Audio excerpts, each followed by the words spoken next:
Ny mety toetry ny andro eny an-dranomasina ny alahady 1 Mey 2024 amin'ny 9 maraina hatramin'ny alatsinainy voalohany volana Jona 2024 amin'ny 9 maraina. Tsy misy ny filazana fampitandremana ho an'ny mpampiasa ranomasina. Ho amin'ny morontsiraka Atsinanana, tanjona Bobaomby hatrany amin'ny tanjona Angotsy, anorana malefaka amin'ny fiandohan'ny fepitaona.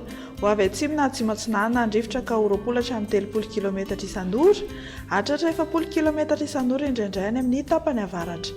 Anonja be ny ranomasina ary ny avin'onja 2 metatra sasany hatramin'ny 2 metatra.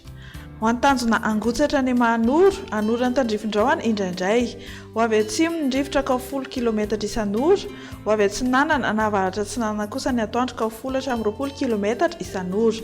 Adimy mpanonja na anonja be ny ranomasina, ny avin'onja indray 2 hatramin'ny 2 metatra sasany. Ho amin'ny Mahanoro hatrany Taolagnaro dia anorany tandrifin-drahona vitsy.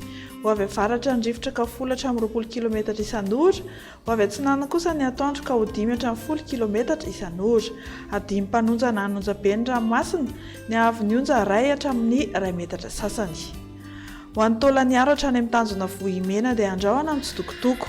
Ho avy atsimo Atsinanana ndrifotra ka 10 hatramin'ny 20 km isan'ora, ho avy Atsinanana kosa amin'ny fiaran'ny fepitaona ka 20 hatramin'ny 30 km isan'ora. Anonja be ny ranomasina ary ny avin'onja dia andidina 2 metatra sasany hatramin'ny 2 metatra. Ho amin'ny morontsiraka Andrefana, tanjona Vohimena hatrany amin'ny tanjona Akabo, andrahona vitsy.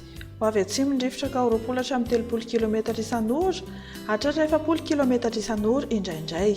Anonja be ny ranomasina ary ny avin'onja 2 metatra sasany hatramin'ny 2 metatra. Ho an'ny tanjona Akabo hatrany amin'ny tanjona Vilanandro dia andrahona mitsitokotoko. Ho avy atsimo amin'ny ankapobeny ndrifotra ka 30 hatramin'ny 70 km isan'ora. Adimy mpanonja ny ranomasina ary ny avin'onja 2 hatramin'ny 2 metatra sasany.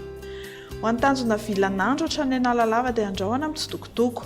Ho avy Andrefana na atsimo Andrefana andrifotra ka 20 hatramin'ny 30 km isan'ora, ho avy atsimo Atsinanana kosa ny maraina. Adimy mpanonja ny ranomasina ary ny avin'onja atsasa-metatra hatramin'ny 2 metatra. Amaranantsika azy Analalava hatrany amin'ny tanjona Bobaomby, anorana amin'ny ankapobeny manakaiky ny Nosy be amin'ny Voamaraina.